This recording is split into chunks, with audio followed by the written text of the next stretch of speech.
Hi, welcome to Lekha Kumar family. இன்றைக்கி இந்த வீடியோவில் நாட்டுக்கோழி குழம்பு எப்படி பண்ணுறதுன்னு பார்க்கலாமா? அதுக்கு ஃபஸ்ட்டு மிக்ஸி ஜாரில் 10 பல் பூண்டு, ஒரு துண்டு இஞ்சி, 3 ஸ்பூன் அளவுக்கு தனியா, 1 ஸ்பூன் மிளகு, 1 ஸ்பூன் ஜீரகம் இதெல்லாம் ஆட் பண்ணிக்கோங்க. கூடவே கொத்தமல்லியும் ஆட் பண்ணி நல்லா நைஸாக அரைச்சி எடுத்துக்கோங்க. கொரப்பாக இருந்தது அப்படின்னா ஒரு சிலவங்களுக்கு அந்த மாதிரி சாப்பிட பிடிக்காது. அதனால் நல்லா நைஸாக அரைச்சி எடுத்துக்கோங்க. இப்போ குக்கர் வச்சு அதில் நல்லெண்ணெய் ஆட் பண்ணிக்கோங்க. நாட்டுக்கோழிக்கு எப்போவும் நல்லெண்ணெய் சேர்த்து செய்தோம் அப்படின்னா ஹீட்டு குறையும், அதே மாதிரி டேஸ்ட்டும் ரொம்பவே நல்லாயிருக்கும். 3 மீடியம் சைஸ் அளவுக்கு வெங்காயம் கட் பண்ணி வச்சுருக்கேன். 3 மீடியம் சைஸ் அளவுக்கு தக்காளி கட் பண்ணி வச்சுருக்கேன். இப்போ எண்ணெய் காஞ்சதும் 2 லவங்கம், 2 ஏலக்காய், ஒரு துண்டு பட்டை, ஒரு பிரியாணி இலை இதை ஆட் பண்ணிவிட்டு அதுக்கப்புறம் வெங்காயம் போட்டு ஆட் பண்ணி நல்லா வதங்கினதுக்கப்புறமா நம்ம அரைச்சி வச்சுருக்க விழுதையும் ஆட் பண்ணி நல்லா மிக்ஸ் பண்ணிக்கோங்க. அதுக்கப்புறம் தக்காளி ஆட் பண்ணி அதுவும் நல்லா வதங்கணும். வதங்கினதுக்கப்புறமா மசாலாஸ்லாம் ஆட் பண்ணிக்கலாம். கொஞ்சம் மஞ்சள் தூள், குழம்பு மிளகாய் தூள் 3 ஸ்பூனு.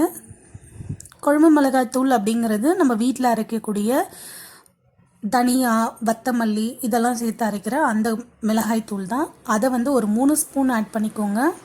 அதுக்கப்புறம் தனியாத்தூள் 2 ஸ்பூன், தனி மிளகாய் தூள் 1 ஸ்பூன் இதெல்லாம் ஆட் பண்ணி நல்லா மிக்ஸ் பண்ணி விட்டுட்டு கொஞ்சமாக தண்ணி ஊற்றி விட்டுங்க. ஒரு 5 மினிட்ஸ் இருக்கட்டும்.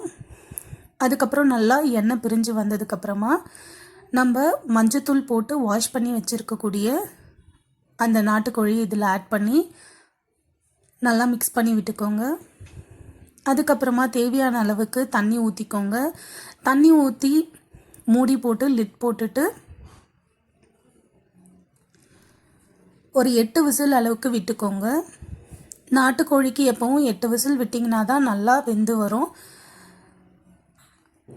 அதுக்கப்புறமா ஓப்பன் பண்ணி தேங்காய் பால் ஊற்றிக்கோங்க. கொரப்பாக அரைச்சி போடுறதுக்கு பதிலாக தேங்காய் பால் ஊற்றினா நம்மளோட குழம்பு ரொம்ப டேஸ்ட்டாக இருக்கும். அதுக்கப்புறமா கொஞ்சம் கொத்தமல்லியும் ஆட் பண்ணிக்கோங்க. கொத்தமல்லியும் ஆட் பண்ணிவிட்டு உப்பு டேஸ்ட்டு பார்த்துட்டு உங்களோட அளவுக்கு ஏற்ற மாதிரி அதை சரி செஞ்சுக்கோங்க. உப்பெல்லாம் ஆட் பண்ணதுக்கப்புறமா ஒரு 5 நிமிஷம் வரைக்கும் அதை நல்லா கொதிக்க விட்டுக்கோங்க. சூப்பரான நாட்டுக்கோழி குழம்பு ரெடி. வீடியோ பிடிச்சிருந்தா லைக் பண்ணுங்கள். இன்னொரு வீடியோவில் பார்க்கலாம். பாய்.